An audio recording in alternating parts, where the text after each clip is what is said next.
આપનું સ્વાગત છે। કારગિલ યુદ્ધ વિજય દિવસની ઉજવણીના ભાગરૂપે ખેડબ્રહ્મા ભાજપ યુવા મોરચા દ્વારા ભવ્ય મશાલ રેલીનું આયોજન કરાયું। ખેડબ્રહ્મા ભાજપ યુવા મોરચા દ્વારા ખેડબ્રહ્મા ખાતે કારગિલ યુદ્ધ વિજય દિવસની ઉજવણી કરવામાં આવી। ખેડબ્રહ્મા ખાતે કારગિલ યુદ્ધ વિજય દિવસની ઉજવણીના ભાગરૂપે ભવ્ય મશાલ રેલીનું આયોજન કરવામાં આવ્યું। મશાલ રેલીનું પ્રસ્થાન સરદાર ચોકથી કરવામાં આવ્યું અને કાશી વિશ્વનાથ મહાદેવ મંદિર ખાતે સમાપન કરી કારગિલ યુદ્ધમાં ભારતીય સેનાના બલિદાન આપનાર યોદ્ધાઓને શ્રદ્ધાસુમન અર્પણ કરવામાં આવ્યા।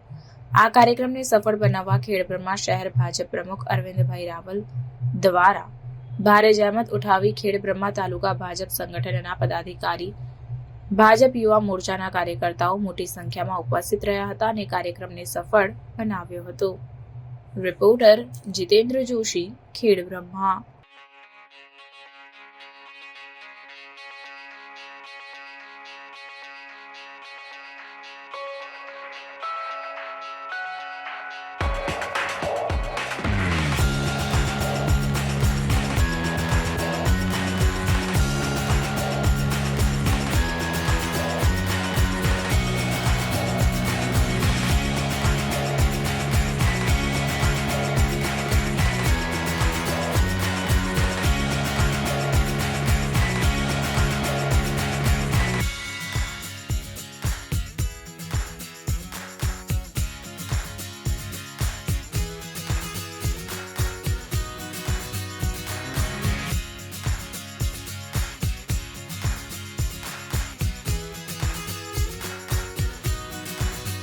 આવા ન્યૂઝ જોવા માટે સાબર આવાઝ યુટ્યુબ ચેનલને સબસ્ક્રાઇબ કરો અને લાઇક કરો, જેથી હવે પછીના દરેક સમાચાર સબસ્ક્રાઇબ કરેલા હશે તેઓને નવા સમાચારની માહિતી મળી જશે।